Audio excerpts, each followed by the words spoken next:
Buddha's father is visited by an angel who tells him that his son is going to grow up to be the greatest temporal, profane ruler the world has ever seen, or a great spiritual leader. And his father, being a pragmatic and conservative man, decides that there's no possible way I'm going to allow my son to take the ambivalent road of spiritual enlightenment. I'm going to allow him to fall completely in love with the world so that he will remain attached to his domain. So, prior to Buddha's birth, his father constructs a great city with walls around it. And inside that city, he removes all signs of pain, frustration, and disappointment, any sign of ugliness and age. The only people that are allowed to exist within this city are those who are in perfect mental and physical health, who are paragons of beauty and virtue. And the idea that lurks behind that archetypal story is that when a father has a child, his moral obligation is to shield the developing consciousness of that child from contact with any of the horrors of life that could provide the child with an experience too traumatic for that developing consciousness to apprehend. So, because it's an archetypal story, it relates to the development of all people, not just the redemptive savior. And that's the motif that the Buddhist story initially follows. A good father makes his child fall in love with life by enticing that child into a direct relationship with all that life has to offer. So Buddha grows up within this walled garden, this unself-conscious paradise. But precisely because he's been shielded to this degree and allowed to mature, his consciousness continues to expand, and the world outside the boundaries that his parents have established for him starts to attract his attention. Now, we know already that the forbidden fruit, right, the lure of what's outside the walls, is something that human beings just can't keep their mangy little paws off, right? We are absolutely, uncontrollably curious, and the best way to make sure that we investigate something is to lay down a stricture that says, whatever you do, under whatever circumstances, never look there, right? And then the automatic systems that underlie our orienting and that motivate our seeking experience are constantly pulling our attention precisely to that forbidden spot, compelling us to investigate exactly that which has been forbidden. So, because Buddha is a consciousness developing in a healthy manner, he immediately becomes curious about what lies beyond the limits that have been established with him, and he makes a decision to go outside of paradise. Right, which seems a particularly ridiculous thing to do, given that in principle he has everything he could possibly want inside the walls. But then again, we have the troublesome notion of the original sin of Adam, right, which is that if any of you were offered a forbidden fruit, again under circumstances mythologically equivalent to those that obtained in the beginning, you'd immediately reach your hand out and take it, because what we haven't got for human beings is always far more compelling than what we have got.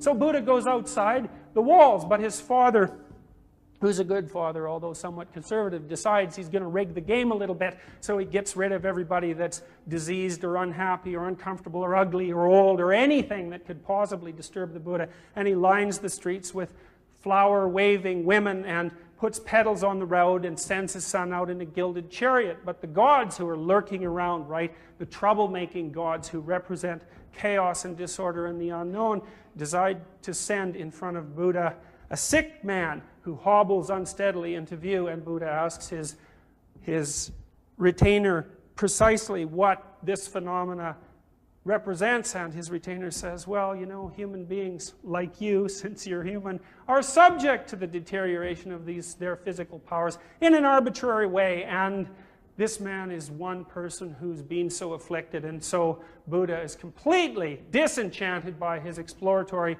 move out into the terrible unknown, and runs back into the castle walls and shuts the door, and is perfectly happy to think of nothing for months. But then, as his anxiety habituates and his curiosity grows, he can't stand the notion of never going outside the walls again, and outside he goes again.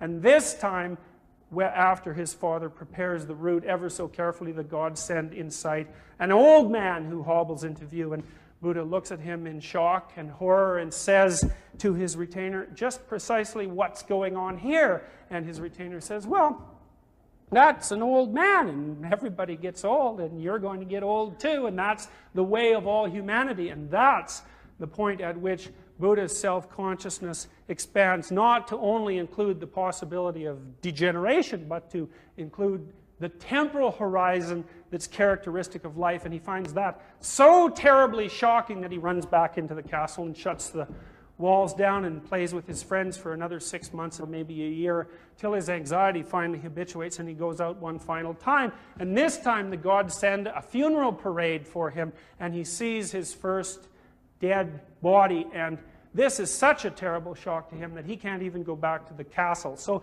his father prepares for him a great party in the woods near the castle, full of nude dancing women who are perfectly willing to flaunt themselves and to offer themselves to him. But Buddha is so absolutely and catastrophically shocked by this notion of emergent death that he can't take any pleasure whatsoever in what's being offered to him, and he leaves the kingdom once and for all. And you think, well, it's exactly what happens to you when you grow up, right? If you're reasonably well socialized and properly looked after, then your curiosity gets the better of you, and you keep going out into the world until what your parents have established for you is no longer sufficient for you. And as a consequence of that movement out into the world, you find out all sorts of things characteristic of your own life that not only your parents can't precisely explain to you, but even the broader formal structures of your culture have a very difficult time handling. And when you finally do encounter such realities and allow their effect on you to fully manifest itself, well, then you're finally independent and you no longer can return home. But from that point forward, you're also burdened, as Adam is burdened when he loses his paradisal unself-consciousness, with the full revelation of what it means to be limited and alive. So what happens to Buddha as a consequence of this revelation?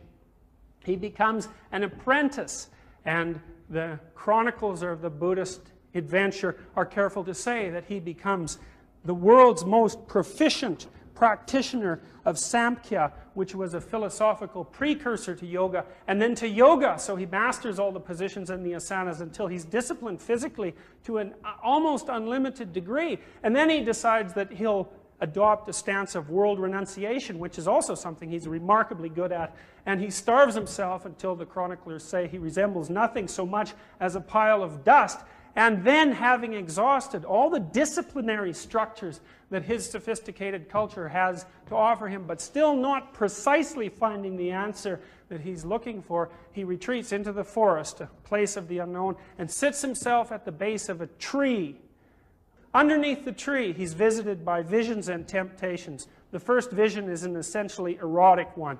Life itself tempts him back out of his self-conscious state into the domain of pure physical pleasure. A perfectly reasonable temptation, right? And one that's powerful enough so that Hindu philosophers say, as their churches and cathedrals are covered with erotic drawings, if you can't get past the erotic drawings into the church, that's the domain that you should still inhabit, right? In the dawning phases of life, at least till middle age, that's the appropriate mode of being, to be enticed and seduced by the physical pleasures that life has to offer. But in the final analysis, those are not sufficient to solve the problem of emergent self-consciousness. And so the angel of death visits him and offers him the opportunity to exist permanently in a state of nirvana. A very, very interesting twist on the story, because you have to wonder, given the association, say, between suicidality and the notion of paradise that exists underneath that, if what Buddha isn't being offered by the angel of death is in fact death and the cessation of all the problems of being. Regardless, he rejects that, attains enlightenment briefly, and then decides to return to the world to share what he's discovered with all of suffering humanity. The idea being that the Buddha, who is the awakened or enlightened one, is capable of attaining a transcendent state, but also knows fully that because human beings have a shared social aspect, it is not possible for any one person to attain redemption until all people attain redemption. The reason being that it's very difficult to be transcendent and enlightened when you see someone who's sick lying in a ditch.